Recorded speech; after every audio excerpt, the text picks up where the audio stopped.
Okay, we are live. Great. Good evening, everyone.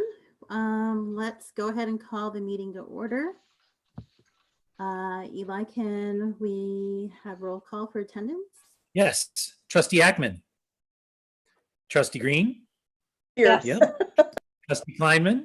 Here. Yep. Trustee Leha. Yeah.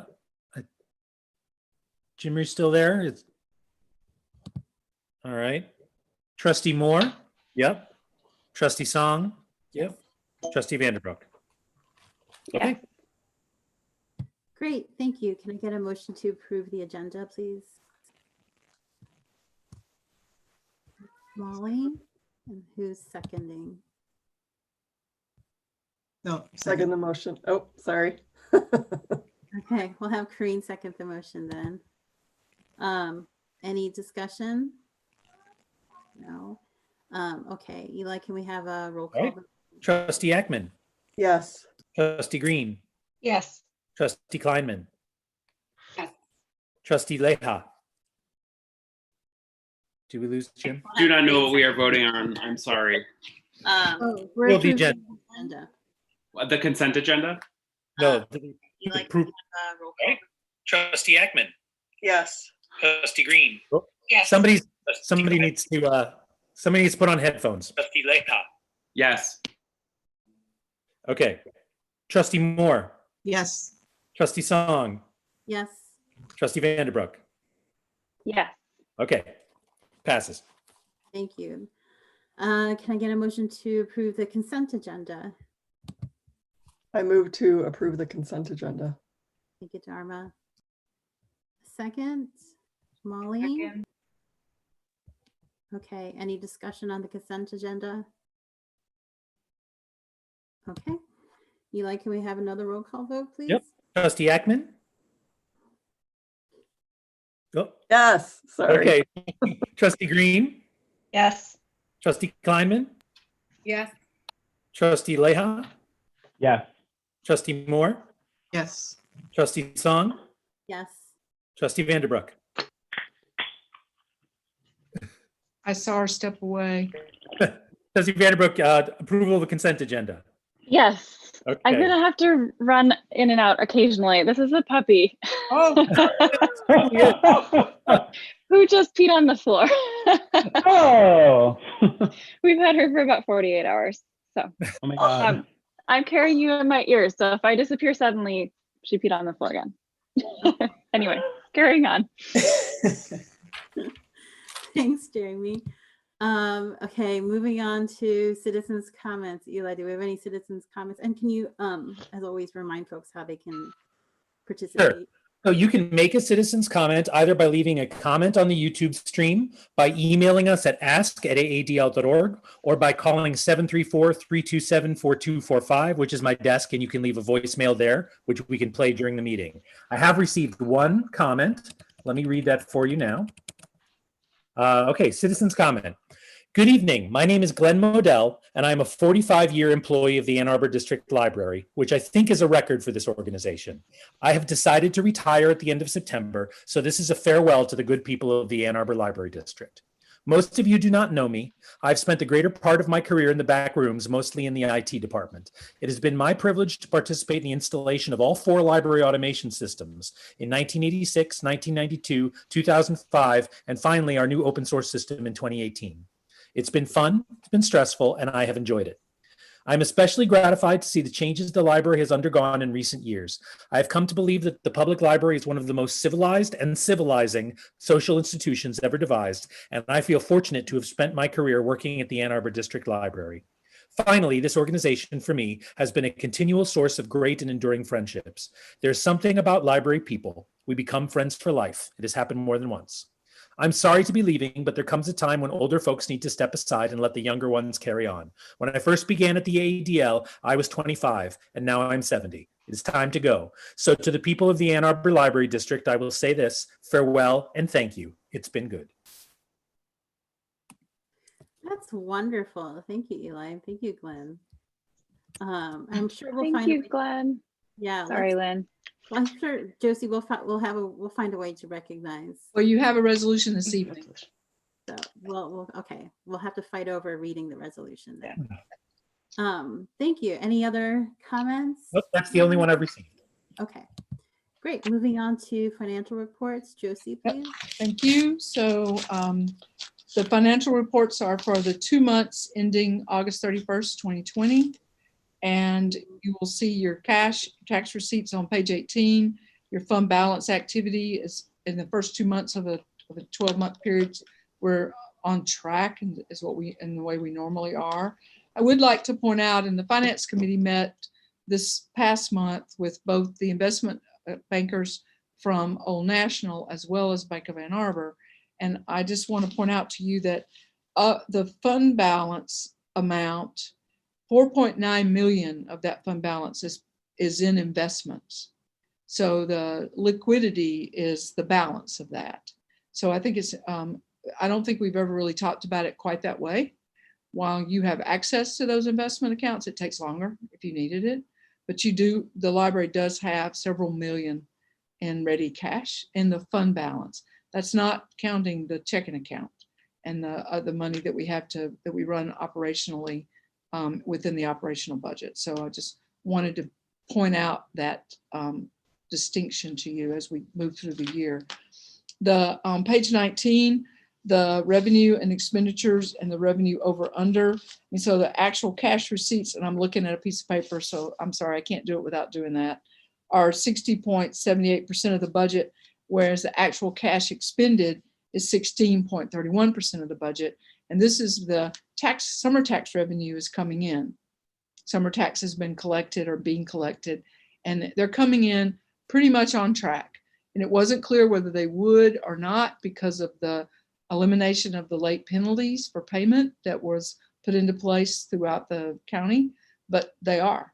And so they are coming in. So we're in very good shape in terms of cash flow. So I'm happy about that. We outlined grants and memorials. The auditors and the financial consultant felt like we should be doing that. So we did. And so you can see it there. And which ones are permanently restricted and which are not. The balance sheet, governmental funds, and the statement of revenues and expenditures for the general fund are on page 20 and 21. Nothing's changed from the last budget page you saw, except for the increases in taxes. And on the page 22, you can see we received some, where you see grants and memorials. We had a donation of $1,000 made in memory of a father who was very involved in the library as a volunteer, but also as a program participant with his 3 children. And that family created a foundation, and as a tribute to him and acknowledgement of the library, there's a donation of $1,000. And the money was placed in the Westerman Fund to support programs for children and youth.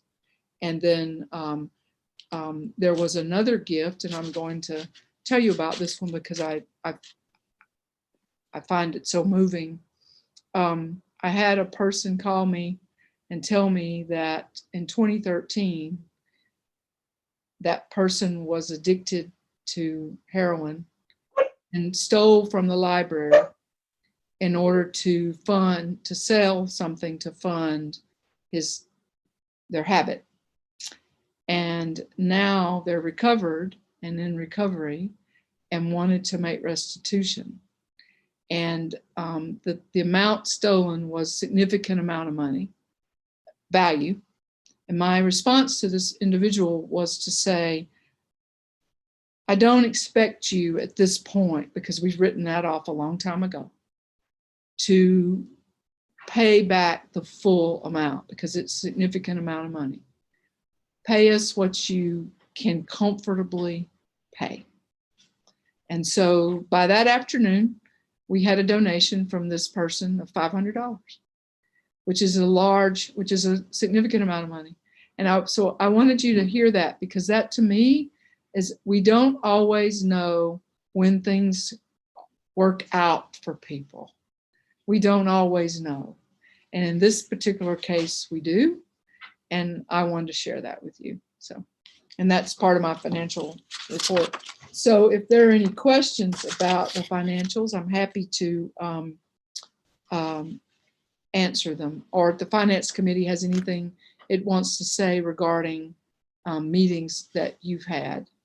I was gonna say, he stole all of our thunder, I think.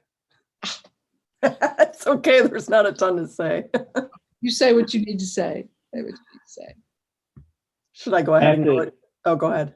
I just want to comment and say that as the child of a person who struggled with drug addiction and mental health issues his whole life, my father, that act of restitution and reconciliation, the offer of it, required quite a lot of courage and vulnerability on the behalf of that person, and that we really appreciate that. And I would just congratulate that person on reaching that point. And it was in a their phone, life. it was a phone call, Jim. That's was- so wonderful. I know, it was a phone call. It is wonderful. Yeah. You'll get a Finance Committee report. So, but on other things, but were there any questions about the financials as they're presented? Okay, thank you. Thank you. Yeah, it's reassuring that the impact for the August taxes wasn't significant. So that's good news. Yeah. Thank you. Moving on to committee reports, the executive committee met just prior to our board meeting, and we covered things from our worries about what COVID and what reopening would look like when we hit level 5. Is it level 5? Is it level? Yeah, right.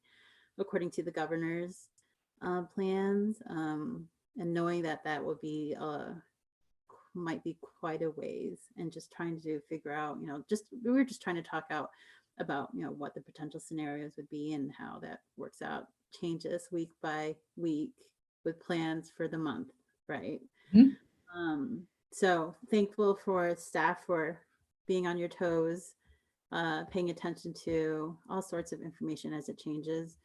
And we spoke a little bit about, the policy committee, and we'll get that report too from Crean later on, the scope of the work, the timing of it.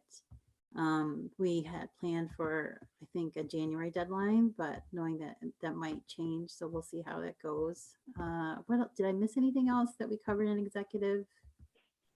We had a bit of a debrief about the IDI, the Intercultural Development Inventory, and the progress on that. Yeah. Which is that all those who were participating in the exercise have done the exercise and received individual feedback, and that we all had a relatively positive experience with it. Yeah, I'm really proud of this board for being open and to go through this process alongside staff. It's one thing to have this expectation for staff, and it's another to raise the bar and have trustees go through this. So we'll discuss this a little bit later on too. I think that's it. That's the scope of the thing. Crean, did I miss anything from our executive? No. Okay, great. Well, thank you both for taking that extra hour to participate. Let's see, moving on to budget and finance. Dharma, is there anything left for you? Well, I mean, I can just kind of go over what I prepared, which was that, like Josie said, the Finance Committee met with the 2 different banks that hold our investments, Old National on August 26th. And then we met with Bank of Ann Arbor last Thursday. And it was just an annual report going through our investments. They gave us a nice context of just like the financial markets and the global situation. And that's really about it. I mean, I don't think you want me to go over the whole portfolio. It's bonds. Do you guys have anything to add, Jamie or Victoria? No. Things look good. Good. Thank you. And then finally, our policy committee, Corinne. All right, so we met on September 10th and we I guess, reviewed and discussed all of the building use policies as they relate to the public, which wasn't as much as I expected, but it was a very good discussion. We also talked about trespass, and Josie gave a report on her recent meeting with the ICPOC for the City of Ann Arbor, which is the Community Police Oversight Commission. And we agreed that we basically recommended that we develop sort of an opening statement that better encompasses how the staff are trained to enforce its policies when they're dealing with the public, because there's a lot of nuance, a lot of discretion. We are welcoming. We don't like to enforce policies unless completely necessary, in a way that really provides any sort of hardship. We like to use community resources that are available. And so we want to make that clear, because there's a lot of training that goes into how those rules are actually applied to the public. And so we want to make sure that's more accurately reflected. Also, I think we're going to update provisions related to loitering, as well as petitioning. And so it was a very productive discussion. And we should definitely be done by the end of the year. So that's exciting as well. Yeah, look, everyone's on task. Everyone's an overachiever despite going through this weird pandemic life of juggling more than one thing at once. Lynn, I'm sorry, can I ask Corinne one question? Is that okay? Corinne, so I heard you describe some of what the committee is doing is changing not so much our practice as our written documentation to reflect practice, but maybe some changes you will end up recommending about the way we approach loitering and the appeal process. The loitering issue, I think Jamie pointed out, was something that we had already addressed by sort of taking down signs. And I don't think there are any signs anywhere internally where you can be sort of removed for actually loitering. And so the policy implies that you can still be removed for loitering in places where signs that say no loitering are posted. And so it was sort of an unnecessary. It's no longer a necessary rule. Is that accurate, Josie? That's correct. Okay. Great to hear. And petitioning is just being more specific about where one may petition, as opposed to you cannot petition. So, thank you so much. I think the letter that, or not the letter, but the phone call that Josie mentioned receiving at the start of the meeting, just as I got.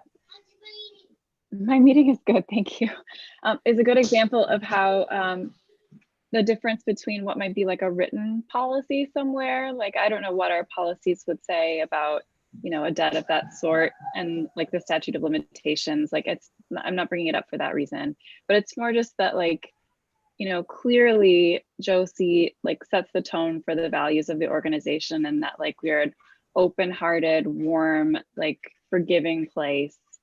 And we want to encourage like the best in everyone in the community who like makes use of the library. And I think we don't want to think about like, well, this rule 7A said that this, and so I'm going to do this exact thing. Like that's very clear in the behavior of the staff. But the policies, like as they are written, they just read like a sort of like a collection of rules. And there's like a little bit at the beginning that kind of suggests that we are a, you know, a caring and compassionate organization, but it's not incredibly explicit. So I think we just want to kind of like set the tone in the policy document for the types of interactions that, you know, we can clearly see the staff are already having. Great. Any other questions for Corinne or the policy folks? All right, well, keep up. Thanks for being on top of this and on tracks, and thanks to staff for working so diligently together with you on this too. Moving on to Josie's director's report, please. okay, in the first slide, Eli will bring up, actually it should be some good news in terms of things we're trying to do for October service updates to help continue to bring the library to people when the public are not able to walk in past the vestibules. And he's going to get it. I know he is. So I can tell you, Melcat will resume October 5th, and this will make some people extremely happy. We will be able to fulfill holes on Melcat after that date. We made all outstanding Melcat requests have to be canceled in order for us to resume Melcat, and this is on the end of not our decision, but on the end of the other end of Melcat in terms of bringing it back up. We will contact the people who have requests now and give them the list of what they have that they want, and then they can place holds again for those items they still would like to receive, because we know there are people who don't want what has been on this list all this time. So we'll be doing that. They'll get an email with the canceled requests. They can then re-request, or we can help them do it. However they want to do that. Melcat pickups will work like any other pickup, and they'll pick them up in the vestibules. We will not be able to reinstitute what's called traditional ILL anytime soon, and that's interlibrary loans from various other major libraries around the country, because they're not all open and they're not all loaning out their material. So that's a while away. But Melcat is coming back. Then there's this one, which I think you'll love, shelf service. So the patron will fill out a form. They'll give us some sort of idea about what type of books they're looking for, and this primarily is likely to be at first a lot of picture books for families, DVDs, novels, whatever. It's whatever. We're testing it now. So what will happen is we'll get their request. Staff, librarians, and library techs will fill this bag, and it's up to 20 items. We'll fill this bag, check everything out to a card holder, and it will be in the vestibule with their name on it, and they pick it up and take it. And this is to help with the feeling of not being able to browse. And so one of the comments about this was a patron saying, I spend 15 minutes looking for a picture book that it's going to take me 3 minutes to read. And that's exactly right.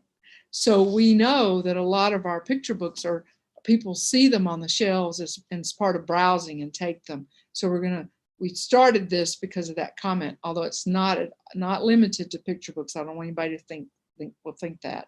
So we're testing it now, seeing what the problems are with it, and then it'll be coming in October as well. And the bag is what the bag will look like. It's a large grocery bag.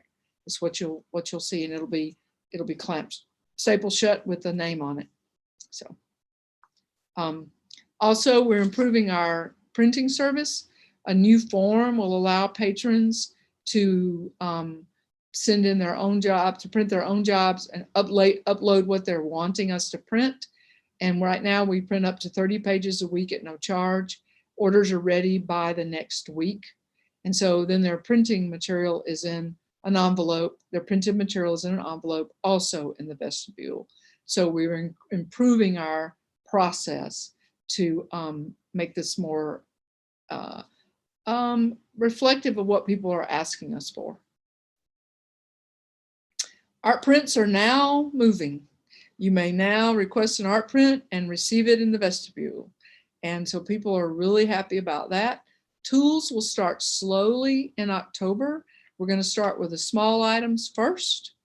And we're looking at how to change the vestibules. That we've got to make them a little bit bigger, and how to make them work for having a place for the tools to come into and out of that makes the most sense in the space we have. So Lynn and his crew are working on the design of that and helping that happen. We are not going to be sending any games, yard games, out for the rest of this season. And we'll see what we're able to do in the spring. But they're just so big and they take up so much space. And it's really hard to find a way to do that. So we're not able to do that. The new lockers are at Trevorwood and Westgate. The Trevorwood lockers are in and will be functioning probably by next week. And the Westgate lockers are going to be 30 to 60 days out. We have to put them into glass out there. So they have to be constructed into one of those big glass panels on the veranda side of the, on the east facing side of the branch near the drop box. So it takes a little bit more to do. The lockers are slightly larger than Mallett's and Pittsfield models, which will be really good. And at first, they're going to follow the same schedule of that Pittsfield is in right now for pickup at between 6 p.m. and 2 p.m. the next day. We'll see how it goes. All of this is fluid as far as we're concerned. So, newspapers and bulletin boards are coming back to the vestibules by popular demand. Bulletin boards are going to be hung facing out on the glass so that anybody walking up to the library can look at a bulletin board. They do not need to come in, so they can be outside and take their time to look and see what's on the bulletin board, because we're still trying to move people through the vestibules pretty quickly. The people who want postings on the bulletin board send those through admin, and Karen Wilson handles that and gets them out to everybody to place up. That's not going to change. It's an internal process, and that'll stay the same. Right now, the newspapers, the Michigan Daily, the Record, they're already out, and we have a few others we're looking at. The League of Women Voter Guides will be coming. When we have them, we will put them out. We've been asked about that a lot. We don't have them yet. And when we get them, they'll be put out. Same thing with the AAATA bus schedules. It's not clear when they're printing schedules, but when they do, we will definitely have them, and they will be available in the vestibules. You may have seen in your e-newsletter that we have instant access to the New York Times for library card holders. And it's very simple and straightforward and easy to use. You must go through AADL.org to use it each time. Unfortunately, it's not something that is available through the New York Times directly. And right now, not on their app, although we're not sure it will stay that way. No cooking or crossword at this time. We're sorry about that, but that's how they've marketed this. And so we're able. I will tell you that this as an item in an online newsletter, this got the most hits in the shortest period of time of anything we've put out yet. So we're happy that it's so popular. So. Can I ask a question about that? Yeah. It's amazing. And of course, I canceled my subscription yesterday. Is this just kind of like a pandemic response, the fact that we can't have people in the door, or is it something that we expect to offer long term? I think we'll offer this as long as the New York Times makes it available at a cost that is affordable. Okay, that's great. Thank you. Yeah. And then the new bookable Zoom meeting rooms for patrons. We are going to make our Zoom meeting space available to the public, and they can book for up to, I think that, is that 2 hours, Eli? I'm sorry. And no limits on attendees. And we'll have the ability to support people in a pretty moderate way. We won't be able to put someone in the meeting for the entire meeting, but we can help people get started if they have trouble. And there's the email, bookazoom@aadl.org. And so more to come on this in October. Josie, can I ask a question? So are they just going to be meetings, or are we also doing webinars? We're going to allow people to book a Zoom meeting space the way they book a meeting room in a branch. And we're not yet, we have not licensed the webinar module yet. At this point, we're only using the meetings, but if there's demand for the webinars, we will look into that as well. Do we have, do we have more than 500 attendees? Are they huge ones? Yes. Or? Well, our license goes up to 1,000. Wow, awesome. Awesome, that's great. Okay. Okay. We have our No Computer Helpline continues. This is where we help patrons who need help accomplishing something essential online, but who do not have online access. So we call and we talk them through it, or they talk us through what they're trying to do. And we're currently delivering about 5 sessions a week, which is a small number, but for a person who has no access, this is a very big deal. So we're happy to continue to do that. Black Lives Matter, the call for artists. The committee's wrapping up the selection process, and we'll have a response to all applicants in early October. I'll remind you that we had 29 applicants overall for all 3 types of opportunities that we asked for submissions. And we have 4 judges, and they are Rochelle Riley, Omari Rush, Mary Netta Porta, and Jamal Bufford. And I think from the feedback, they've all enjoyed the works and what they've seen. And I have no idea who they're going to recommend. I don't know. I'm very curious and excited to find out myself. So, an online exhibit starts October 1st. And this is the Mandali, India and the World, curated and by Mia. I'm sorry, my screen's not showing me her last name, Eli. Mia Rishna. Can you show me? Can you say it? Mia Risberg. Risberg, thank you. This is our partnership with the Rasa Festival and Akshara.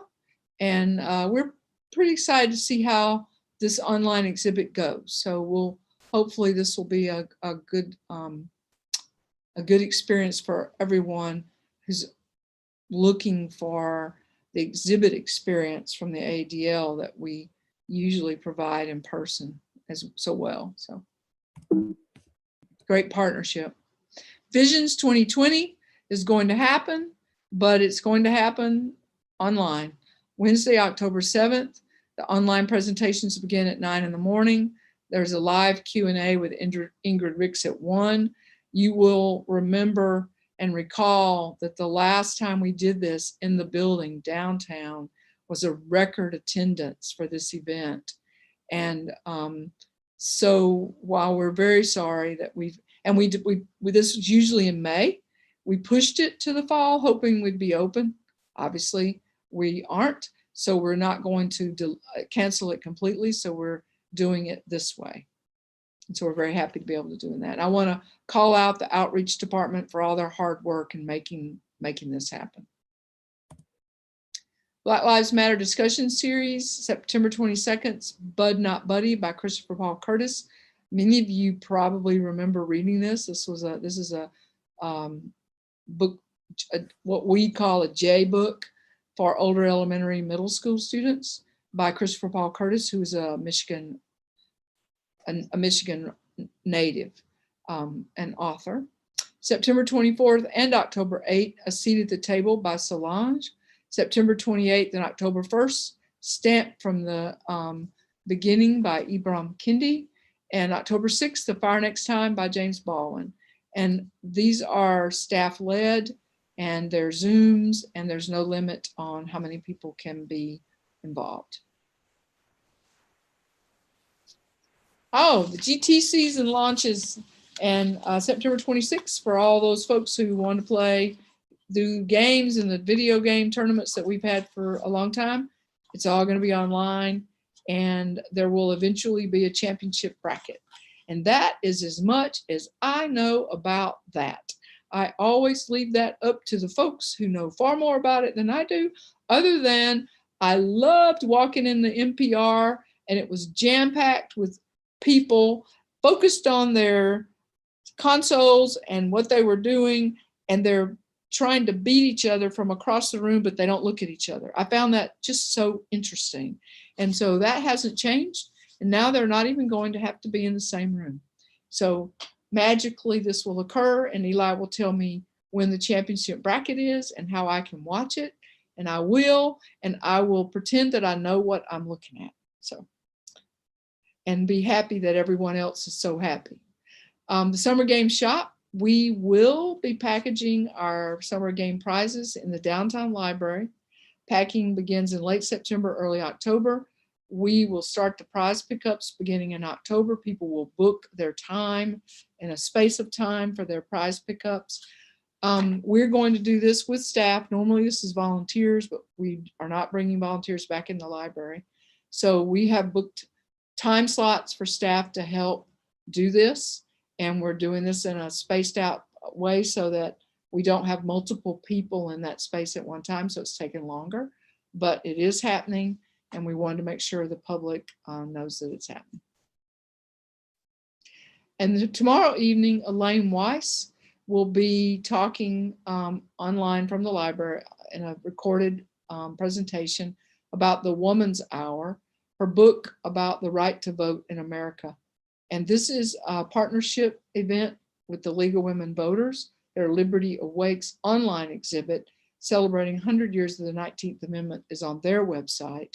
And I just want to say what a pleasure it is to work with them and always has been.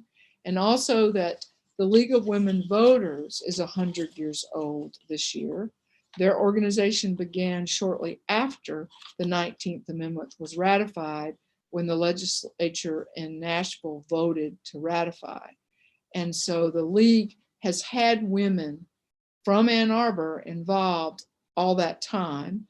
And some of the women who are currently active in the League of Women Voters are the descendants of women who were originally involved. So I think that's a very cool fact about Ann Arbor and a wonderful statement about Ann Arbor, and it's a determination that women would have the right to vote. So I invite you all to listen tomorrow evening to Elaine Weiss. She talks about the book, but she also talks about the parallels to our current time.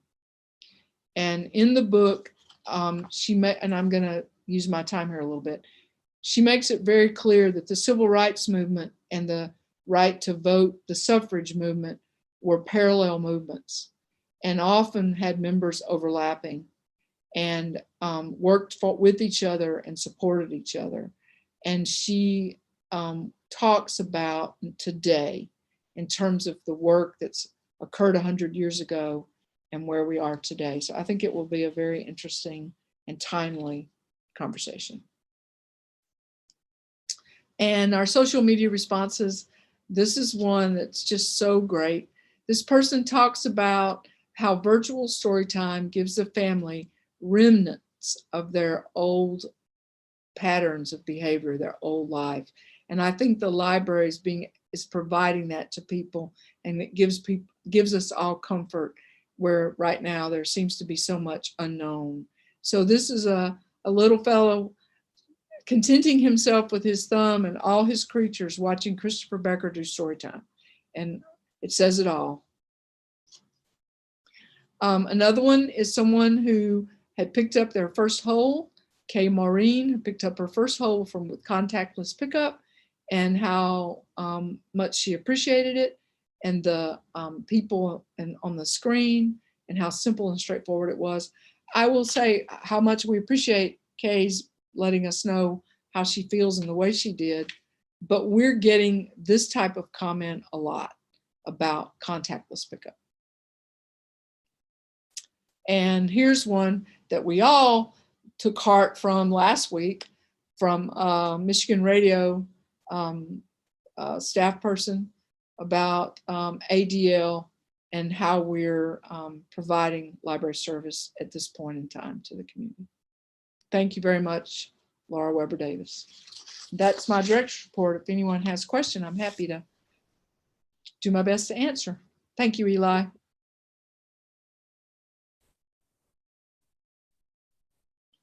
Victoria? Oh, no.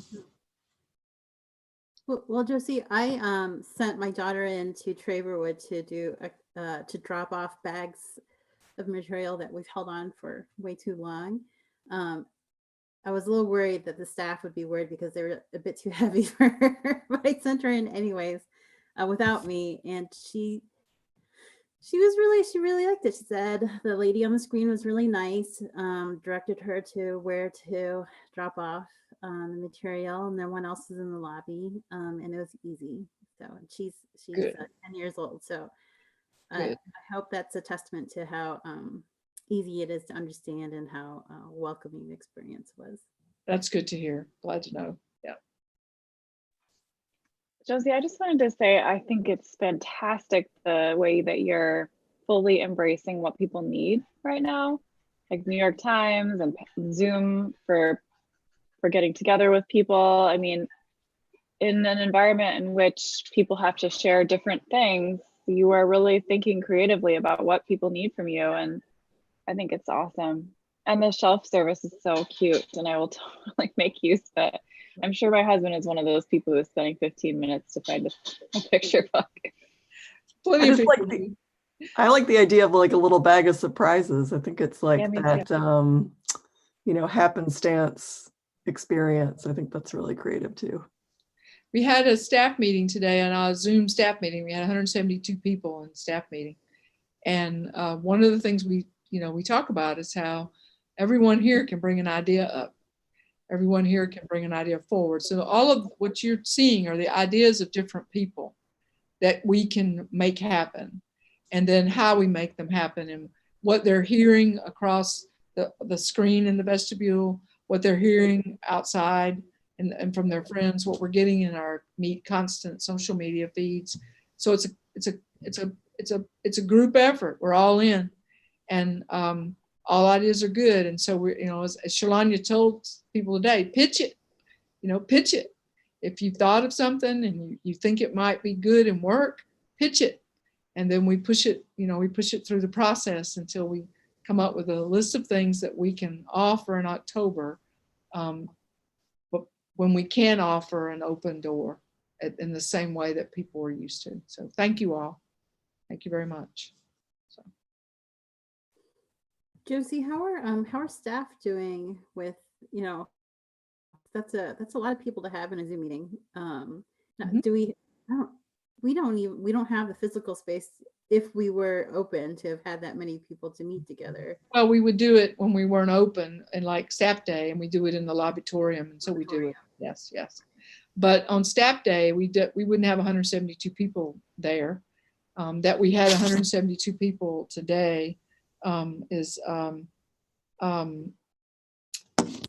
incredible. Right? It's not everybody, but it's close. And I think, what I wanted people to hear me say to them, because we're all feeling it, is that from the day we closed in March to today has been an emotional challenge for us all. And it's been a mental challenge for us all. And I was honest with them. It has been the most emotionally challenging and mentally challenging period of my career. And a combination of those things, and nothing ever in my education or in my personal experience prepared me for directing a public library system in a pandemic. Nothing. But yet we're doing it. And we're doing it because they are all showing up to be a part of doing it.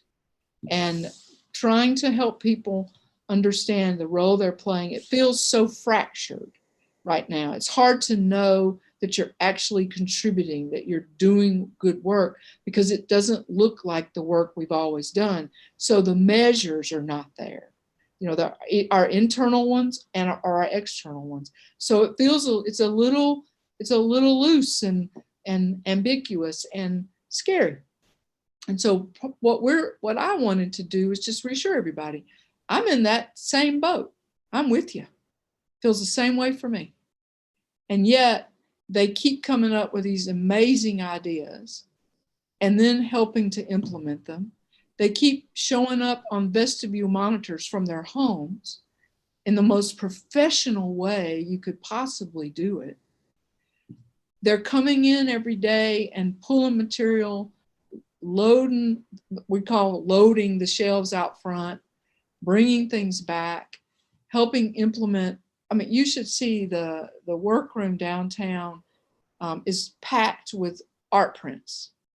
because of how we're handling art prints right now. It looks like the back of what I would think a back of an art museum would look like, at the storage area of an art museum. It's pretty, but they all can tell you what all is what. They're treating each other. And this was the thing that I said to them today that I wanted them to hear me say. They're treating each other with such amazing care and consideration. We've had one COVID positive test in a 5-building system with employment of over 200 people since March 1. And it tells me they're doing what they need to be doing to care for themselves and then to care for each other, and how much we appreciate that.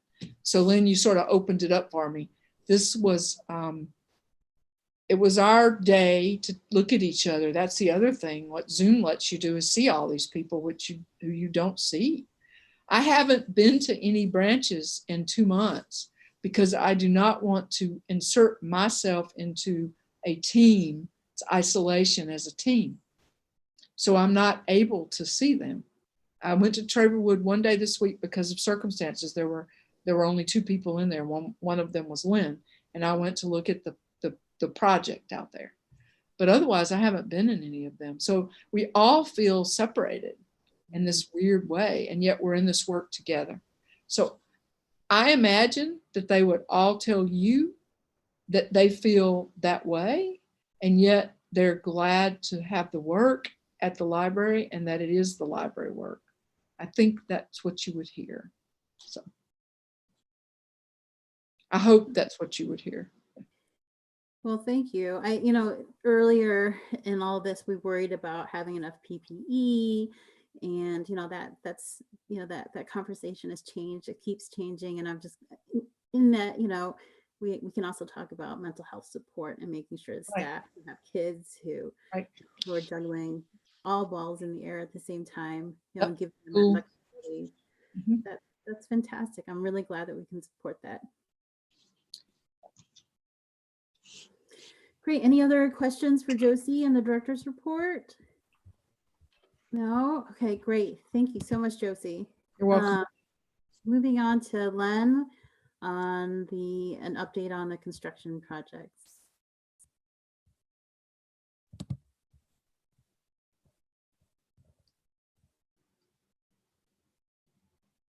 Hi, Len. Can't hear you, Lynn. Len, we can't hear you. Yeah. Nope. Choose another mic. Maybe take out your headphones. Anything? Yep. We gotcha. Love it. Okay. So update on some of the existing projects we have. Traverwood, we've been working on the program room doors. We do have the soffit work completed, so the track is in for the doors to be rehung. We have, there you go. So yeah, you can see there's actually a black U channel on the very top there. That's the new track for the top. You have to hang that first so you can make sure you're plumb on the bottom. The carpet's been removed and we've scanned the floor for the hydronic heating. So we're going to cut the floor, I think this Wednesday and Thursday, and get those doors rehung. You can see we've already done the finish work as far as the trim work in the back there. I've designated that space for this project. The materials have been moved out into the building. So that one's going pretty smoothly so far. We'll have a plumber on site like we have in the past when we cut the floor open, because typically we do hit a water line when we do that. So everything's pretty much on pace there. We are still working on the, well, there's the lockers. So the lockers were installed at Traverwood. Josie mentioned this earlier. This one worked out so well. It looks like it's always been there. So to the left of that return, there was actually another return. And the way the lockers fit in that space, it was a perfect fit for that room. On the inside of the Dropbox room, those kind of stick out maybe 8 inches or so. So there's a lot of space on the back side, but it worked out really well. So we're ready to go live with those probably in the next week or so. And we're really happy with that. So to continue on with the lockers, we do have everything we need to get permits from the city. We have to build a room, we have to move 2 sprinkler heads, that type of stuff for Westgate. So that one's a little bit different of a project. It's a little bit bigger. There's not a space in there in a Dropbox room where we could put the lockers in and still have access to the back. So we have to make that space. The Traverwood cold room, or the outside storage room, whatever we want to call it, we're going to have to go and review our drawings. We want to make sure we have everything in place for us before we go to the city to see what we need to do, because we are actually changing the square footage of the building. So that one's going to be a little bit different. So that's kind of the branch meeting room stuff. We've got the 4th floor meeting room. I think I mentioned this last month. The original scope of work is complete there, except for a punch list. We have the AV equipment going in. I think maybe 2 to 3 weeks from now, that will be complete. And our production team will be able to test all that equipment, test the podcast room, and we can do our little final punch list stuff. So that one's going really well. We have the 2nd floor carpet, which we did purchase all the material at the end of last fiscal year. So we're working on some pricing for moving the shelving and the labor to install the carpet. I'm hoping to get that scheduled very soon. It looks like mid to late October, and that'll probably take 2 weeks, but that's the last carpet in the downtown building that needs to be replaced. Everything else has been replaced in the last, I think, 6 years. So that puts us on a good life cycle there. The youth restrooms, all the fixtures have been removed: sinks, toilets, water fountain. The atlas, the world map, has been partially removed, and demo will start this week to start taking down the existing walls to expand that space, move that one forward. So everything's really going pretty well. The only holdup would be probably the outdoor, the cold storage room for Traverwood, but we'll have those conversations. That is a little different because, like I said, you have to update your drawings when you change the square footage. That one's gonna be somewhat difficult, but we'll see. Any questions? Great. I think we're just all excited about the bathroom. The Youth department, yeah. downtown youth bathroom. I wish I had more. I wish I had more of an update for that one. I was excited. We actually did some work right after the last board meeting, but there's nothing worth showing yet. So October, you'll have something. October, you'll be able to actually see some work being done and what that's going to look like. So I'm excited. That's going to be like a prime destination spot after we reopen. These are the things we will value post-pandemic, is ADA accessible youth bathrooms.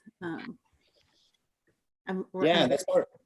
That's part of my goal personally, is when patrons come back in the building, I want them to be able to look at the spaces and know that we've done things, and we have. The entire organization has done what they can do to improve what we have during this time where we don't have patrons in the building. So I hope they feel that when they come back in.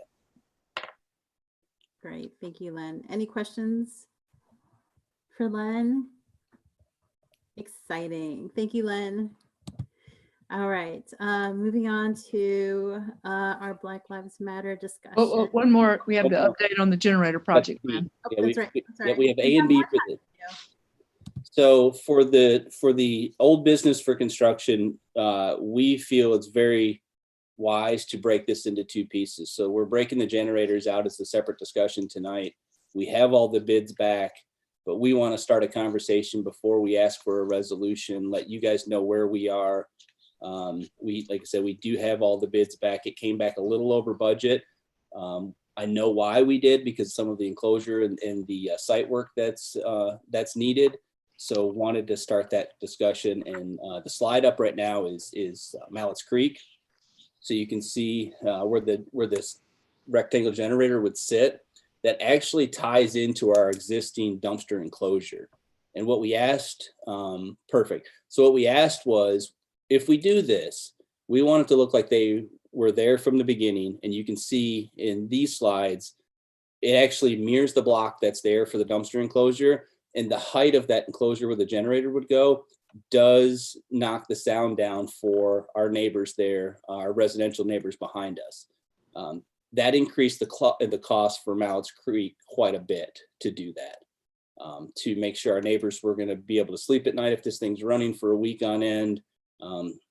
So it did increase the cost. We don't lose anything at Mallett's Creek. It's the location we would need to have this at. And the big part for our site here is we have to move utilities and then actually build this out to not interfere with our bioswales. So it's a pretty big project there at Mallett's Creek. So this is Traverwood. So along Traverwood Drive, we have a transformer out there, which is the small little box next to our big rectangle there. That is, it has a concrete enclosure. So again, we wanted to make it look like it was there, and you can now see what that would look like. If you walk down Traverwood now, there's that poured wall that just extends further, and it does hide the generator. We're not too worried about noise there. Google across the street has a generator, but we are within the footage of a residential dwelling, because across the street on the Huron side, we do have the apartments there. So we want to make sure we're doing everything we can to keep the noise down. It does that at Traverwood, but again, that concrete does drive up the cost to match the existing and keep the noise down. And then Pittsfield's actually the easy one. So Pittsfield, this is behind the building where that fire access is. There's no enclosure. We don't have anyone behind us. You see there, it's the cubes behind us. We don't have any big cost as far as fencing, masonry, or concrete enclosure. It just, there's a little bit of site work to pour the pad there, but that's where it would sit. And you can actually see where the switches are exposed as well. There's no need to kind of hide that one. So the cost at Pittsfield is much lower than the other two. And here's a breakdown of the cost. So you've got, we'll go with Mallett's Creek. So fees and services are things like our construction manager, DTEs, things like that. Site work is to get the pad in place. Concrete masonry is that enclosure around the unit. Plumbing is going to be the gas line, things like that. And now you get to the electrical work, and you can see that includes the generator. And in the whole scope of this project, the electrical work is over half of the total project. Pittsfield, like I said, is pretty straightforward. The concrete work is just the sidewalk behind the building to put in the new gas line and the pad for the generator. Traverwood's concrete work goes up quite a bit because you can see that it has a pretty big enclosure. The piping's a little more at Traverwood because it has to go all the way back into the mechanical room. And everything else looks pretty straightforward. So again, we wanted to start this discussion tonight, and usually we come to you guys with this and ask for a resolution. We've spent 2 years on this. We wanted to bring this to you tonight. You can see the slides, you can see the cost breakdown, and then we can start that conversation of how that might work for us, and give you guys time to ask all the questions tonight, and even a week, 2 weeks, 3 weeks from now, if something pops up, we can have those conversations. So I bet there's some questions on this one. Lynn, can you refresh everyone on why generators and what we expect of them?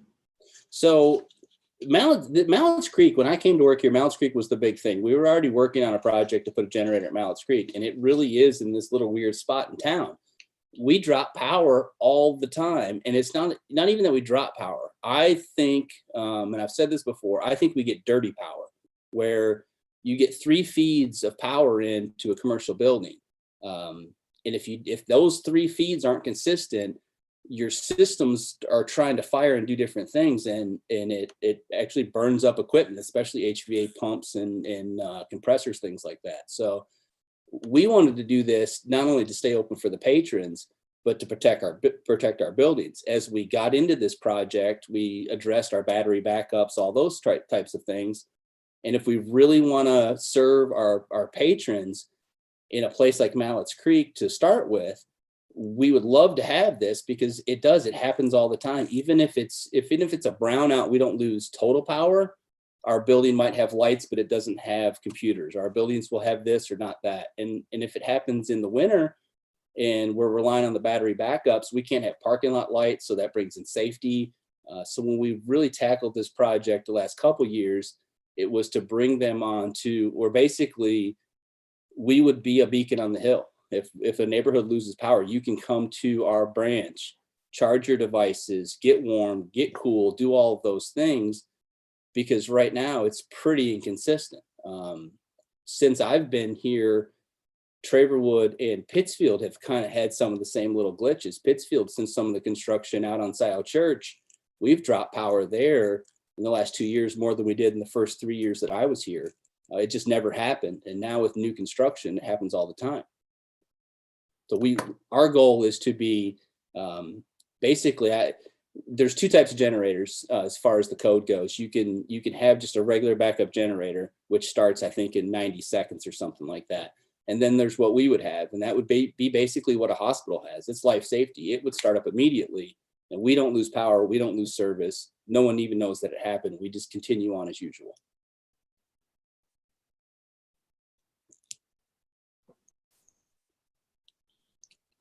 Thank you. Yeah. I have a question. Yes. You mentioned about Pittsfield that there's no one behind us, so we don't have to have the enclosure. But what about us? Like, would it be noisy inside the library? No, you won't notice it. I mean, there's a chiller or a split unit, a DX unit for cooling on top of the building. The noise would be about the same. You never hear that inside the building.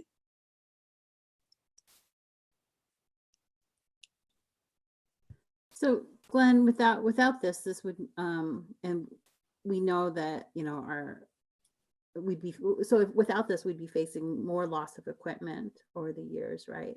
We would. I mean, there's cost involved if we don't do this. If we decide not to do this, there's still cost involved. So each branch has a bank of batteries now.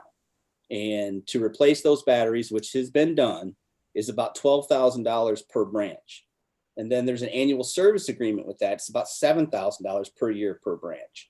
And it's still not reliable, because if you're not using those batteries and exercising those batteries, that's why we have to replace them so often. I think it was probably spring or maybe January, February when we discussed this before. I've asked how long the batteries are supposed to last. I've never been given an answer because they really can't say. It's how much they're used, and there's a lot of factors that go into it. So we already have that expense. And to be clear, those batteries are just for the emergency lighting. Yeah. Those Yeah, are that doesn't do just anything else. emergency lighting batteries. Yeah, good point, Eli. That basically keeps lights in our bathrooms and every fourth light in the building on. That's just so you can navigate the building. That doesn't do anything else. That doesn't keep computers up, nothing. But Mallett's Creek, in the last 3 or 4 years, we've replaced compressors on the chiller unit outside. So there's 4 compressors on there. We've spent $20,000 a couple times just replacing the compressors. So if you have a thunderstorm or a lightning strike, you can claim that against your insurance, but you have to file that complaint within 48 hours. You have 4 compressors, and the way they cycle, we can have equipment damage, but not know for a month later because it's still working. And then we get to that hot July month where we need all 4 compressors running. Then we find out that one is broken, and we can't claim it at that point. So we've had pumps at Traverwood. We've had compressors at Mallett's Creek and Pittsfield. So there's a cost either way. So we went into this as, could we get rid of the batteries? And could we have this thing that not only protects our equipment, but it does make us that safe place? In Mallett's Creek, it really is. I mentioned this before. There's this little triangle on that side of town, and I've brought this up to our DTE rep, and he seems surprised about it. I'm like, it's every time. It's this spot every single time. So when we lose power, our neighbors that lose power with us, it's every time, and it's pretty consistent. For me, I think Pittsfield's kind of shocked me. And I thought, okay, now we have 2 branches. And then last year, Traverwood, we lost power 4 times, I think. And it's about growth. You know, it's an old infrastructure and it's new growth. And we can't keep up with it. So I think it's going to increase. I think the longer we go without something like this, we'll have more power outages where, and it puts us in a bad spot too. Do we send staff home? Do we close the building, or do we wait? How long do we do that?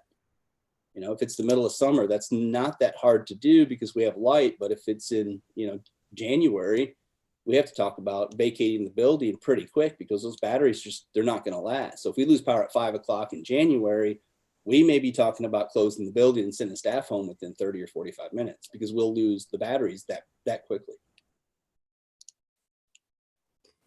And while we definitely have this use case where we lost power, can we stay open till the power comes back on later today? That's the major use case.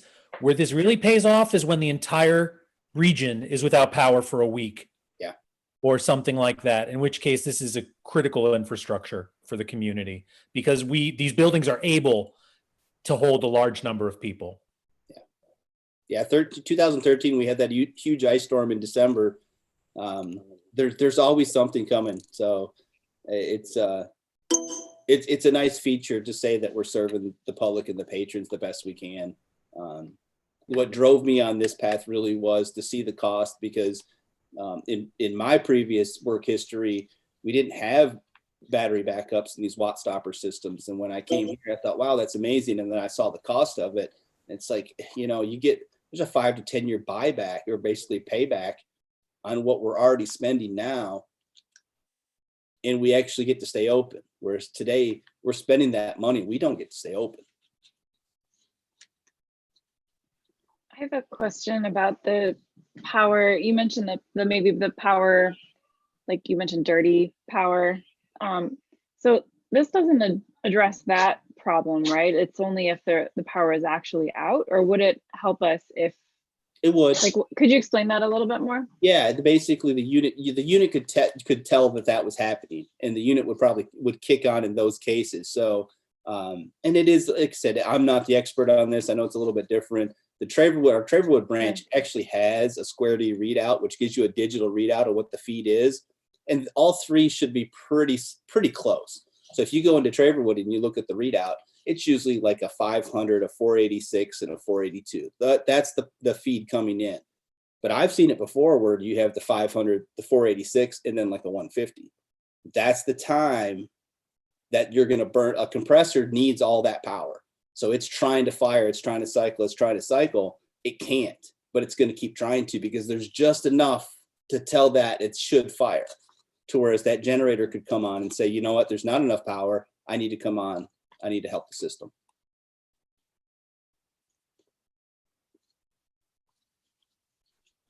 So this is maybe costing like $200,000 more than we initially thought, but it's not hugely out of scope, right? The original estimate was 818,000. And so this is 1,030,000.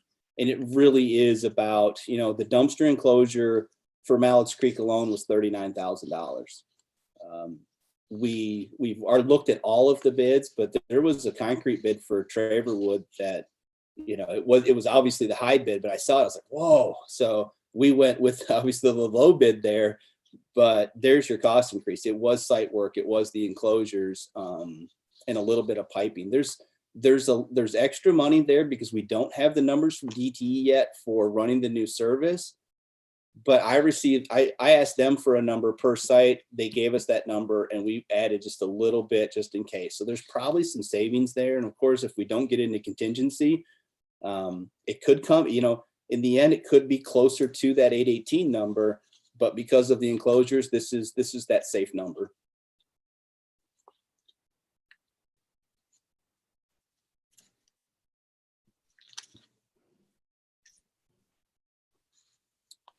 Are you, like I said, we wanted to have this discussion tonight because we don't think it's fair to ask for a resolution for this. So if we move forward, what you'd see in October would be a resolution to approve this budget and then a resolution to actually award the contracts to the bidders.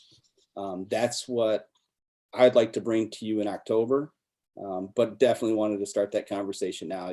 It wasn't fair to try to ask you for a vote tonight.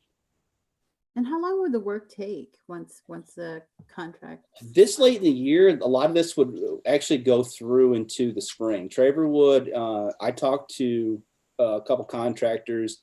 I wouldn't even start Traverwood until the frost lifted in the spring. I'd probably start with Pittsfield and Mallett's Creek, get the slabs poured, do the site work, because everything else can be done over winter. But with the concrete work at Traverwood, if we were to approve it in October, that puts us pretty late in the year.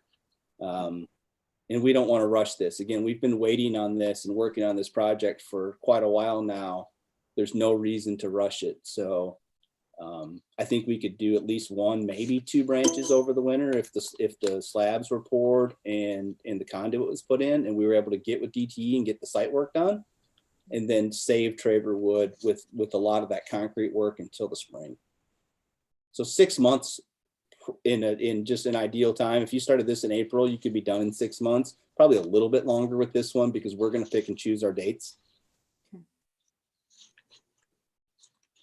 Well, any other questions for Len? It's not a question, but more just an observation. Oh, here comes chaos. I just felt like, I think that we talked about this before, how we had some reservations about using fossil fuel, infrastructure stuff. But it really seems like a well thought out and carefully planned project to address our problem that we're having. And it sounds like there wasn't another opportunity or something that you could have done that wouldn't involve this type of power, right? Like this is the way to solve this problem. We have the money. Like I don't see, it seems like we should move forward with considering the resolution, but I just wondered what others thought. I completely agree. I don't see any downside. We've talked about the other issues, like, yes, wouldn't it be great if we could have solar panels, but it doesn't financially make sense for this need. So I think it only makes the service better for our patrons, and it sounds like we should move forward. I'll add what I'm thinking, which is, first of all, as always, Len, you've always thought it through and present things concisely and well organized, and I so much appreciate that. And sometimes our conversations get into things I'm like chillers, and I'm not going to mention crock pots, but I appreciate the way you talk to us about the things the problems you're trying to solve, and give us enough understanding to move forward and make decisions. I think I'm the one who's the most been concerned about investing 16% of our annual budget in a project that will lay the infrastructure for a decade to come. I still have those concerns. I don't have any concerns about the goals that we're trying to meet with this project. I just am not prepared at this point to say, yes, I'm comfortable spending 16% on technology that is not going to help us meet climate action goals. I don't know that I've convinced my other colleagues about that, and it's not anything about the way you've put the project together. I should be really clear about that, Len, but that's where I am at this moment. No, I totally understand that. I get that. And I think we all feel the same way. We've investigated. If there was another avenue, and Eli brought this up a couple years ago after the Mallett's Creek kind of fell apart when we were going to do it the first time, was what if we took HVAC off of it? Could it be a smaller generator? Could it be, could it still serve the building? And through investigating that, it's like, not really. The leap to get everything was just a little more, and it just seemed it wasn't worth it. So no, I think I understand where you're coming from, and I hope that I have the same concerns, wholly as a human. I think this is a good service model for us, and I also, like you mentioned, I don't see if we did this today or if we did this in 10 years, I don't know the technology will be there in 5 or 10 years. I think it's further away from that for a large commercial building to totally do that, and something could change, obviously. But so I should probably be a little more clear, since at first I want to say too, I really appreciate that you brought this to us to give us a chance to talk about it without that kind of, oh gosh, there's something right in front of us. And as always, that kind of transparency and dealing with the board is just fabulous. So thank you, Len. But I think, to be honest, what I would want to see in order to feel really confident that this was the right direction for us is a cost breakdown of other alternatives and carbon emissions. I don't think that's where you are, and you and the administration are, and I'm not sure that that's where the rest of the board is, but I want to be clear that that's where I am. I can do that. We had that conversation with one of the engineers a couple months ago, just kind of talking through this whole process. I can get you some carbon emission breakdowns and what that looks like. And where they, when I asked the engineer that, he came back with basically what we have said is we're cleaner on that than we are on the grid currently. But I can get you those numbers. I can get you those numbers. And I don't want to be held to this, but I remember someone saying it's basically like a good sized lawn tractor running. That's what it would be, because it's just one engine and one exhaust system. But I can get those numbers for October if that helps. I'll certainly take a look at them. Thank you so much, Len, as always. Yeah, I would like that as well. I think that's a good idea. How would you like that? I mean, do you want it comparable to something else, or because that's where, when I asked that question, that's where the engineer was hung up. He said, "What are you comparing it to? Another generator?" And I said, "Well, I mean, yes, I guess that's the question I'm asking, and that's difficult because building size. So I can get you the emissions numbers for our units that we're proposing. What would you like to see that compared against?" I'd be interested in them compared to what our emissions are on a standard day when we're not using the generators. I suspect that might be hard to get. Okay. I'd also be interested in them compared to something that we could, I mean, the other question is, I hear, but in a little bit of a high level summary, that there aren't other options, that there aren't battery options, there aren't solar options. But I mean, the real thing is, could we spend more money, meet our goals in a different way with lower carbon emissions? And that's the kind of numbers that, if I could see those, that would be more likely to make me vote for it. But Okay. I don't know that you can get those numbers. And so I don't want to, box you into a corner. That's fair. I'll gather what I can. I will say for the work that we've done, there's nothing that can do what we're trying to accomplish currently. There's no batteries, there are no solar, there's no wind, there's no hydro that can create enough power to actually run a commercial building. When you talk about, as soon as you bring in HVAC and then the longevity of a long outage, there are some battery options and some solar options that can do LED lighting for extended period of time. But once you bring in real plant systems, there's nothing available. And we have spent about a year researching all of that. But I'll bring all that back to you guys in October and I think I have an idea. I've come up with a way to find out what this carbon emission footprint would be versus some of the things that we use every day, and kind of have that conversation. But I think what I hear you saying, Len, is that there is no cost comparison between this and like a solar battery option, because that option doesn't exist to give us what we need. Well, we talked about, I think it was last month. So the engineer, when we asked that question, he brought up Ford, and he said you'd need like half a mile of panels. I think it was 800 panels. It's not possible. It's just not possible. And I know you've mentioned before, I'm sorry, I'm forgetting the name of the systems where you dig down into the earth, and that those are not on the table either. My recollection of those is those are amazingly expensive. They are. So geothermal is heating and cooling. Yes. So it would improve the chances of this working without a bigger unit, a smaller generator, but they do take, so you need well space, you need X amount of wells for everything you need. I don't think we have the property footprint for that amount of wells, and we would have wanted to do that when we built the buildings. And I bet you that was investigated when we did, because the buildings were built, they're very efficient. I've said this before. When I came here, I got a lot of accolades at my last job for saving energy. I couldn't do that here. You guys had already done it, and it kind of hurt my feelings a little bit. I came here, Mallett's Creek with the green roof. When I brought up the fact we replaced the compressors, we were without air conditioning in the middle of summer for 2.5 weeks, and the building never got above 76 degrees. It's unheard of. And the same thing happens at Pittsfield when we use the windows, and the way we've done the building management system. They're so efficient in the way they operate. The library's done an amazing job when they built the branches. So when I came on board and I started to look at these things, it's like there's really very little savings. We've done some controls.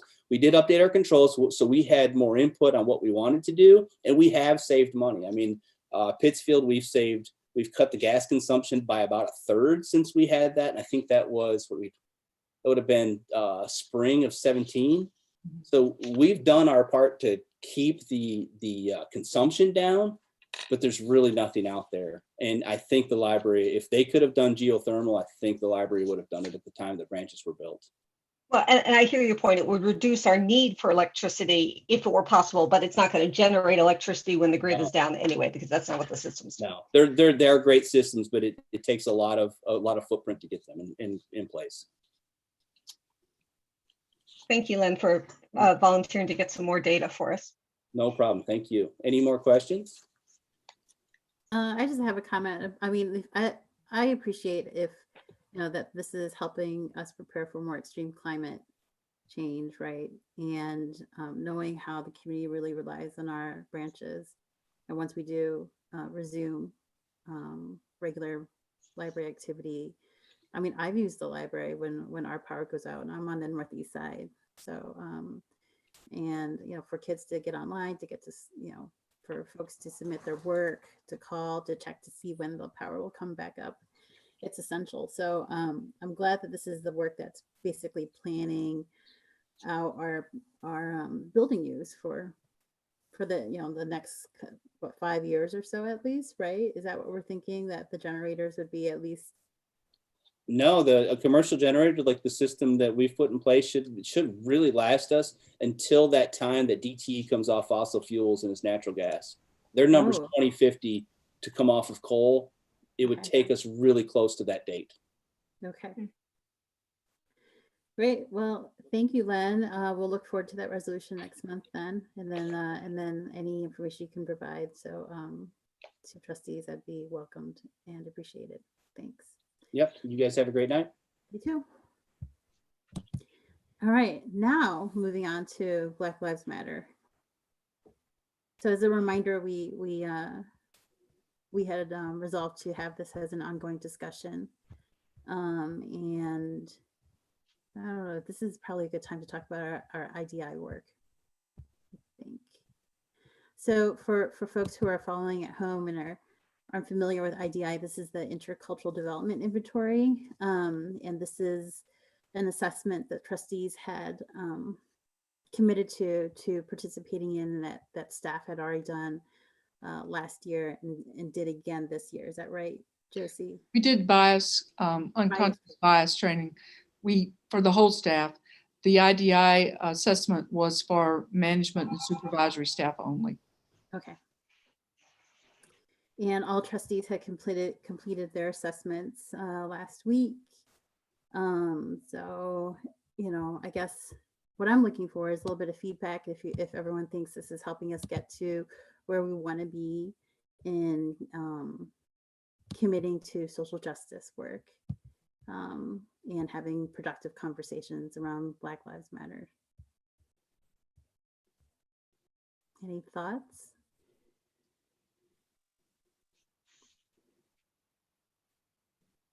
All right, well, is everyone, did you test so well on the assessment that there's no room for improvement? No work to do. I just wanted to mention that it's just a complete coincidence, but my work was doing this for managers just before the pandemic.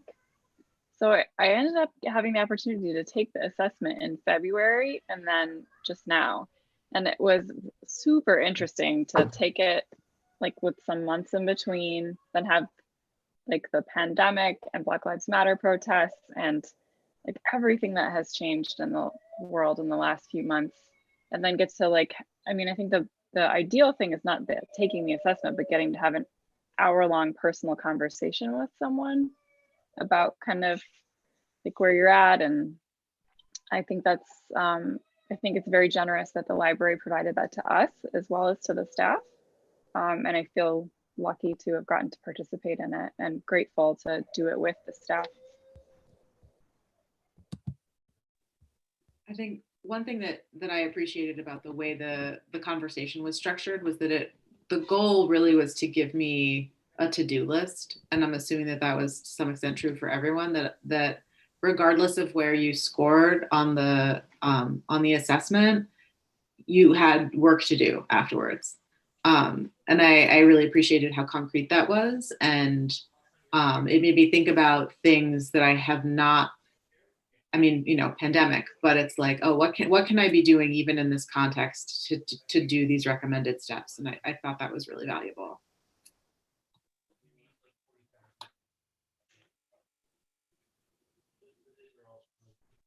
So I'm assuming everyone has completed their homework that was assigned last week.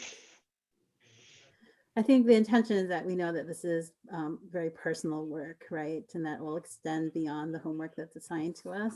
I hope that informs our votes from batteries to more, you know, complicated social issues, right? With a policy review. So, you know, I don't know if we'll revisit this, Josie. We're reporting, is there a report out? We're supposed to get a composite report. And when that happens, you know, I would bring it to you all. Yeah. To give you a picture of the group of people, the 27 people who took it. Their responses and their assessments are all confidential, yet we'll have a composite of how that reflects the culture of the leadership and management of the library and the board. Josie, are you expecting that to be all 27 together or broken down per board versus? Not, it's going to be all, it'll be all 27 together. Yeah. Yeah. And we won't know, you know, we won't know anything about how that is represented in the composite. One thing I was thinking is I mean, as others have said, it was great to get sort of a, you know, action plan out of this in addition to the evaluation. And, but at the same time, I was thinking, there's, you know, as a board, we're never seeing each other. We're working together in these sort of constrained and digital ways. And how do we move towards an action plan as a whole, as opposed to our individual ones? What are the ways that the individual things can inform the larger group one? So I had not quite realized we were going to get an oversight. So it'll be interesting to see what we can see there that might lead us to taking not just individual actions, but collective action. Mm-hmm. Good. I think this really aligns with earlier in the year we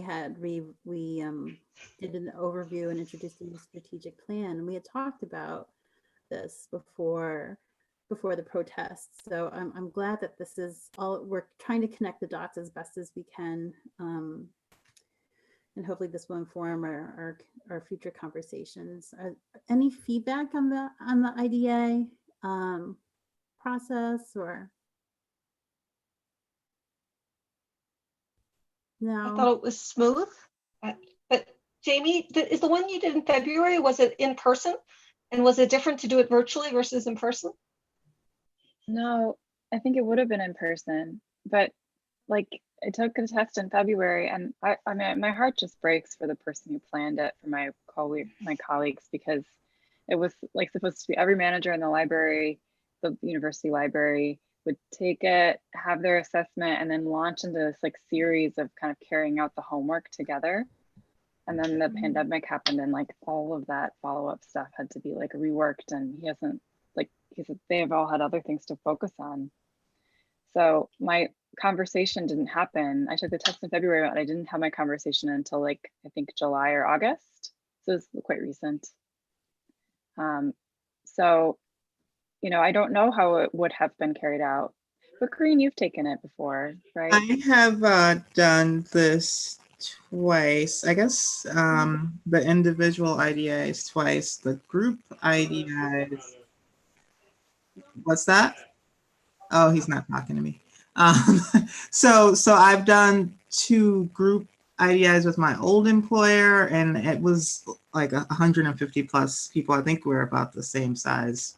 We're about the same size as the Ann Arbor District Library staff. So the group sort of process where we fell as a group, and you know, understanding why we may be that way, and sort of conversed about how that felt. It was more of a big group therapy session with a bunch of small groups, and it was at least 4 hours. I think a film was involved as well. with the state of Michigan. Similar, I actually worked for the smallest state department, so it wasn't. It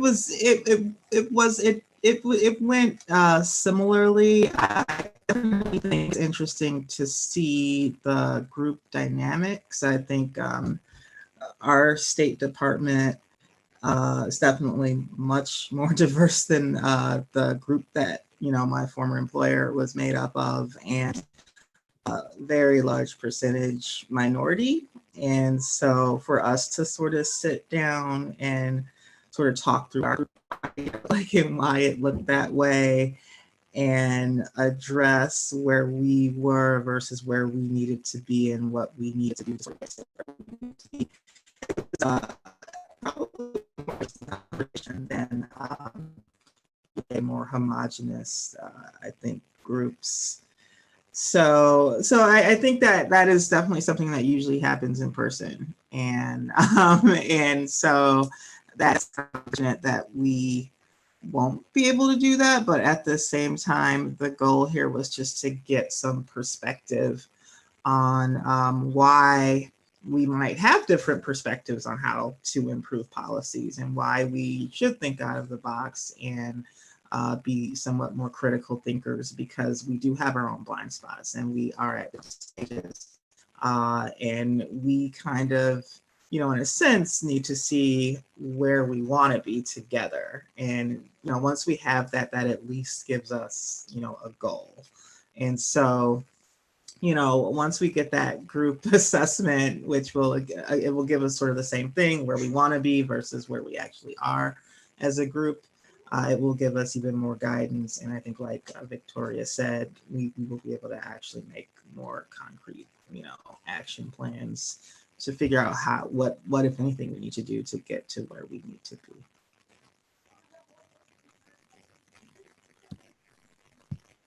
Great. Thank you, Corinne. Thank you, Victoria.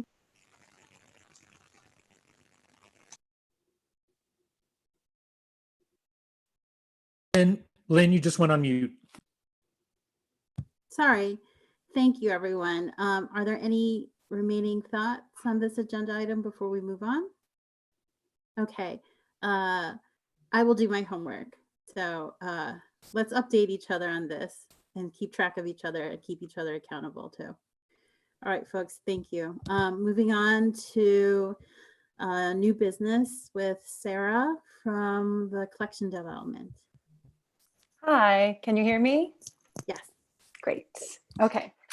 So I'm going to talk about a new project that we're starting, diversity audit. And thank you, Eli, for bringing up my couple slides here. So a diversity audit is it's a project that will take inventory and measure the makeup of our collection so that we can see where we need to improve representation within our collection. So this is not a brand new thing. They've been around in libraries for the last few years. It's really taken off maybe in the last 5 years as the movement for more diverse children's books has really gained speed. So so the idea here is that the publishing industry disproportionately publishes books that reflect the experiences of straight, white, non-disabled males. And as a result, our collection does too. So we are making an effort to do sort of a census where we look at a sample of our collection and get a good sense of how representative it is and how representative we think it should be. And then we can do the work to meet those goals. So the reason we need diverse books, and we need diverse books, is actually a nonprofit and a movement that's underway. It started in 2014 when people started talking about kidlit and the overwhelming whiteness of the publishers, the panels, the authors. And there was more talk there also about ways to put pressure on publishing to increase the representation that we see. We've raised up awareness through this kind of conversation, promoted smaller presses that were taking on authors with more diverse backgrounds. And then a lot of attention has come onto the Own Voices movement as well, which is when it's an author from an underrepresented or marginalized group who's telling their own story. And so the research shows that, you know, when children don't see themselves reflected, they also don't see a place for them in society. And we don't want to perpetuate that. Additionally, when white children see themselves as the norm in the media they consume, they can draw conclusions about how they are the norm, which is also not an accurate reflection of the actual world. And then finally, kids' books are a valuable conversation starter. So research shows that non-white parents are more than 3 times more likely to have talked to their kids about race. Whereas when you're reading a kid's book and you come across a situation or a topic that you haven't covered before, and that might be an opportunity to start that conversation. So there's a lot of value to it. We simply think the better a library's collection mirrors the makeup of the world, the more equipped we're making the kids to go out and be in it. So if you take a look at how diversity in children's book publishing actually looks, this was in 2018, so these numbers were compiled in 2019 once the year was through. The size of the mirror in each child's hand or space shows how the size of their representation in Kids Lit. So the 50% white kid there has multiple mirrors and a disco ball and just every different way to see or imagine his experience in the world. You'll also see that animals blow some other groups out of the water in representation. And then you're seeing where these underrepresented groups, how they're represented as well, like how the size of the publication. So that has to do, one of the things I take away from this then is how long-term this effort needs to be, because in a year, you can't make up for many years of not noticing how much your collection was failing. And the more librarians who have gone through these processes, there's a lot of blogs from people who've done it themselves, or in webinars and writings from library journals, school library journal. They're doing a lot of good work on the how-tos and the why should yous. But one of the things they all say is, I thought I was doing such a good job. And then when you really crunch the numbers, a lot of it comes down to that you have to look harder than one would think to dig down and get truly representative materials. You have to go to smaller presses. You have to take more self-published authors. You have to be more intentional. Sometimes you have to skip a book about a kid that it's just a cute story and there's nothing to it. Maybe that's when we don't buy this time. So if it doesn't really highly recommend itself and there's nothing else making it stand out in our collection, maybe it doesn't have a place there. So so it's bringing a lot more intention to how we do our collection development. So how we're actually going to do it is that we're going to start with so we're putting the science back in library science here. We're going to take a sample size. It's a massive collection. Our hypothesis is that the downtown kids picture book collection is probably the most out of balance. And this is because it's our largest collection, so there's more space for it to hang on to older materials.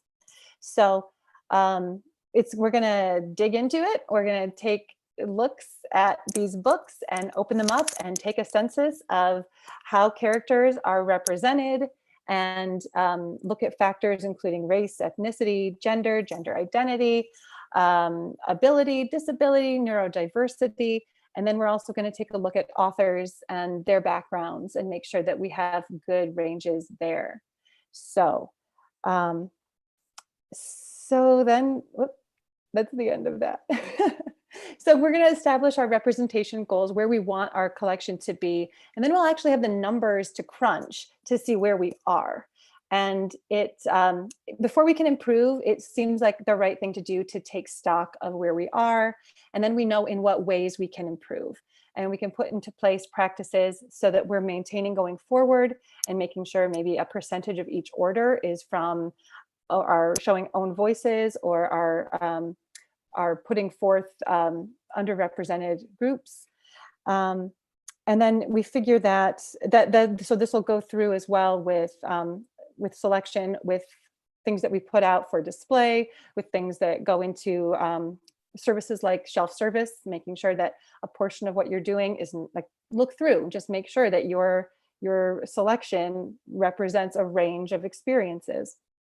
And then ultimately, if our collection is well balanced and we've got good diverse stories and voices, then our users will see their community well reflected, and no one will have to go digging for something they think is special. It'll all be there. Any questions?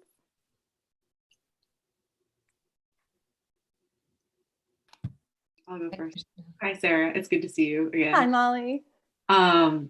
This is wonderful. I love that this is happening. This sounds like a really great process. I think it totally makes sense to start with the kids' books. My question, and this is always my question, is about the ebook collections, right, which I understand we access as part of a consortium. And so we have less control over those collections. And the ordering or licensing is happening with libraries all over Michigan that may have different priorities and different populations. But I would love to understand better how we might be able to influence specifically the ebooks. We relied on them so heavily before we could get books from the library during the early part of the pandemic. Mm-hmm. And I'm really curious how we might be able to make some adjustments there if that's something you can answer.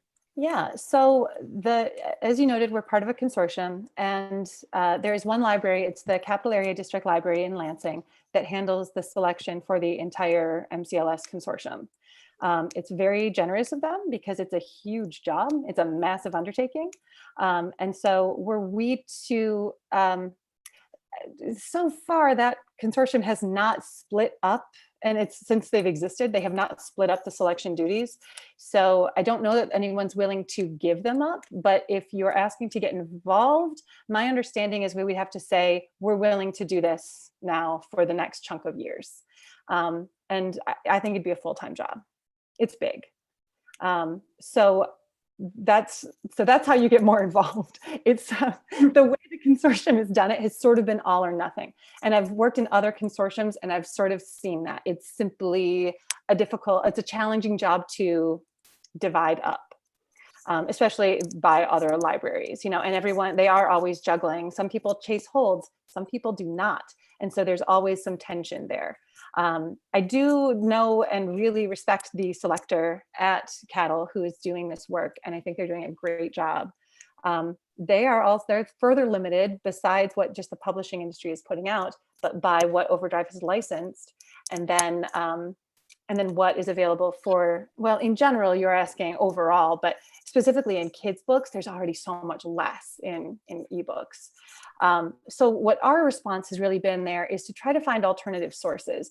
Overdrive doesn't seem like our best chance for this. It doesn't seem like where we're going to find the best material.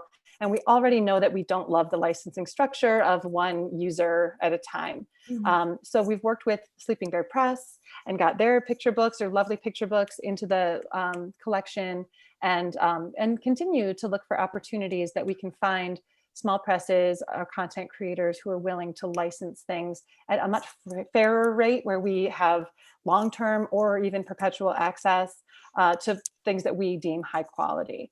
But ebooks are definitely tricky, and they continue to be tricky. Yeah, yeah. Thank you. Sure.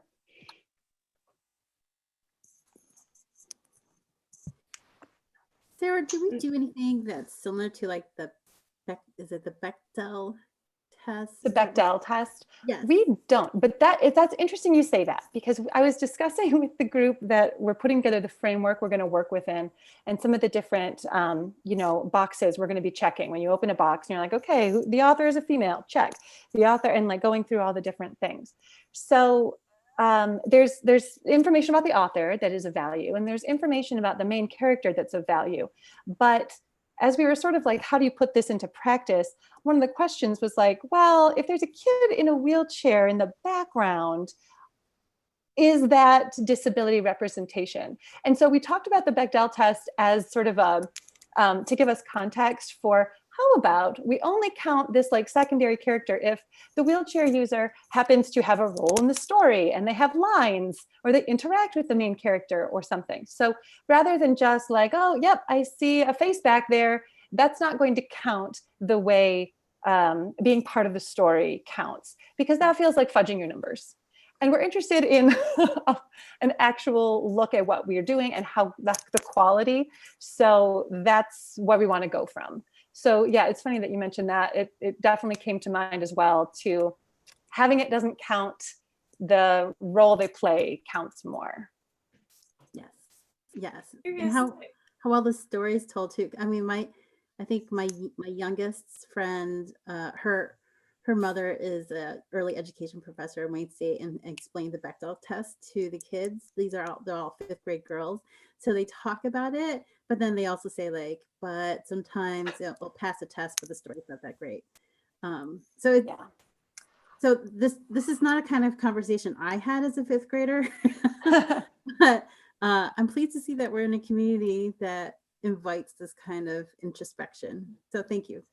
Sure. So we can't guarantee the quality of all our materials along these lines. And I should clarify that the diversity audit is not intended to be like a maintenance exercise where we're like, no, you're not good enough, you're out. That's not what this is for. However, as we're going forward, own voices is a big reason for this. Like you were mentioning, the quality of the story. Anything that's telling this a cultural experience, it needs to ring true. It needs to be accurate. So if it's from an own voices author, that's less of a concern. If it's somebody else writing a story that they think they would like to tell, we're going to need the reviewers and the journals to tell us that this has some basis, that this is accurate, because we don't want to be passing along stuff that doesn't match the actual experience, that doesn't capture the reality.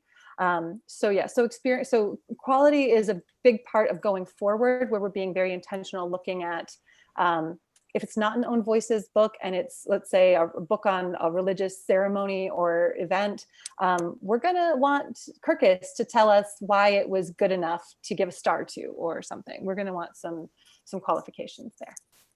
Thank you.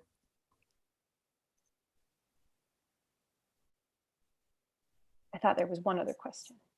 Sorry, I wanted to ask if you, this is super logistical, have you thought about doing BISAC relabeling since you're going to touch every picture book? Oh, Jen. Explain this. Have I thought about it? Yeah, I've thought about it. Okay. Do I think Sorry, we'll get to it? That's like a whole exponential amount of time for the project. Yeah. Well, one thing is that we're not going to touch every book. We're going to take a sample. But the other thing is that BISAC is up for an eval. It's time to, when we're bringing it downtown, it's a bigger collection and there's more things there. Like for instance, the giant folk and fairy tale collection. Mm-hmm. So we plan to expand, especially the nonfiction. There's so much nonfiction there. So more breakdowns seem like more valuable downtown. Then we'd have breakdowns downtown that don't exist elsewhere in the system. And it sounds so, well, as I'm saying it, it sounds complicated. As we conceived it, we're like, we'll add some. And then we start like doing it. And then we start realizing the complications it causes. And we start kind of rethinking how many we might add. So there are still some kinks to be worked out in the process of how we are bringing bringing BISAC to downtown in a way that serves downtown well. Jamie, I think you used the term hypergranularity once in describing our first pass at BISAC, and it's a good description. And I think we've alleviated some of that hypergranularity. So we're trying to be very conscious on what we could bring back that would have value, but doesn't get us back into that like incredibly incremental divisions. But again, downtown to just have like marine animals is like, well, it's a big ocean.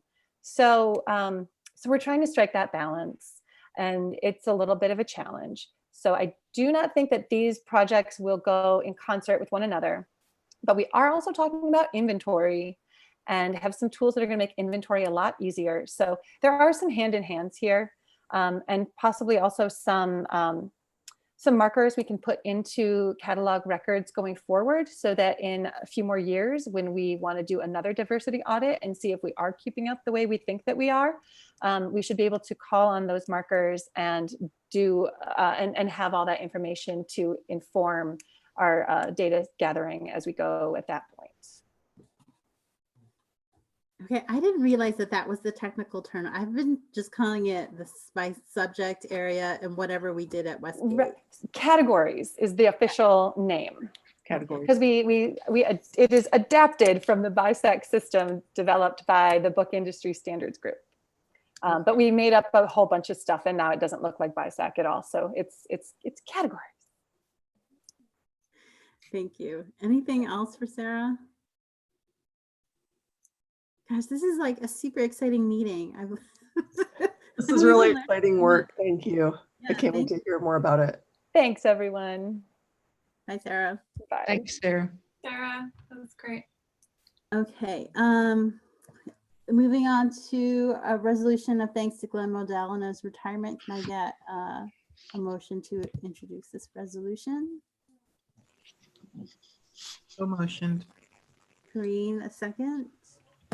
Seconded. And I'd like to read it if that's okay. I used to work with Glenn. Sorry, everyone I worked with is going to retire gradually and I always want to read their thing. Any discussion? Oh, sorry. Is this the discussion? Okay. I have one story about Glenn Modell who I don't know. I once reported a bug in the software, the self-checkout software, and 3 years later, he emailed me personally to say that it had been fixed. This is in like 2012. I was like, wow, that is so awesome. So thank you, Glenn, for that email you sent me 8 years ago. I love that Glenn addressed the board and his meeting in which he's being recognized. This really nice way to bookend the meeting by honoring a staff member who's retiring with a little bit more information about their career. When I was working at the library, I worked on we're gonna honor the 50th anniversary of the downtown branch. And I worked on this exhibit for it. And I literally interviewed Glenn because he knew all the history. Yeah, he's always a fountain of knowledge about the sort of trajectory of especially the library becoming automated and increasingly using computers in its work. Glenn's a legend. In our staff meeting today, Eli did a montage, photographs, and there was a little video movie that was done a long time ago about IAS, is what it was called then. And it was great because the first photograph was Glenn when he was 25. And he was putting the film on the projector down in the multipurpose room. And so it's a lot of people who work here haven't known Glenn long. And but yet the work of the library, there's this continuum of work. Glenn's been here through 4 migrations. And so it was a real special thing to have that happen today. And then Glenn spoke to the whole staff, which was really good. So we're wishing him well, thanking him, and he's earned it for sure. Fantastic. Jamie, would you like to read the resolution? Yes, please. The board resolves as follows. That it would like to officially thank Glenn Modell upon his retirement for his service as an employee from September 4, 1975 to September 30, 2020 of the Ann Arbor District Library. That all resolutions and parts of resolutions that conflict with the provisions of this resolution are rescinded. Fantastic. Eli, can we have a roll call vote, please? Yes. Trustee Ackman. Yes. Trustee Green. Yes. Trustee Kleinman. Yes. Trustee Leha. Yes. Trustee Moore. Yes. Trustee Song. Yes. Trustee Vanderbroek. Yes. Motion passes. Congratulations, Glenn. We will miss you. Cheers, Glenn. Thank you, Glenn. All right, so let's close this out with citizens' comments. Eli, have we had any additional comments? Let me check one last time. Nothing so far. Let me check one other place. Nope, no additional comments for tonight. All right. Well, thank you everyone for a fantastic meeting. We covered a lot of ground. this is a great way to start the fall, and it's so good to see everyone's well. I miss seeing you in person. I really do. So this I've means never seen you all in person. One day, Molly, one day. Oh. It took me the whole meeting, Dharma, to notice that we are opposite clothing. So I didn't notice. And then we've got polka dots. we're working the patterns. Well, I appreciate this crew. This is a fantastic group. So it's always good to see you every month. I look forward to next month. We'll have more discussions on batteries. Glenn, enjoy your retirement. Check in with us, call and continue giving us those citizen comments. We appreciate it.